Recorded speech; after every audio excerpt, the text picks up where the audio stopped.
আমাদের প্রিয় নেতা জনাব অভিনন্দন মঞ্জুর ভাই, আমি মঞ্জুর ভাইয়ের উদ্দেশ্যে একটা কথা বলতে চাই। সেখানে অনেক ক্ষতিগ্রস্ত হয়েছেন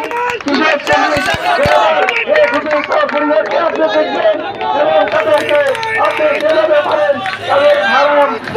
এবং বিভিন্ন ফসলের জমিতে ক্ষতি হয়েছে আপনি আব্দুল কালামের দাবি আপনি ঠিকঠাক হয়ে সকালের দিকে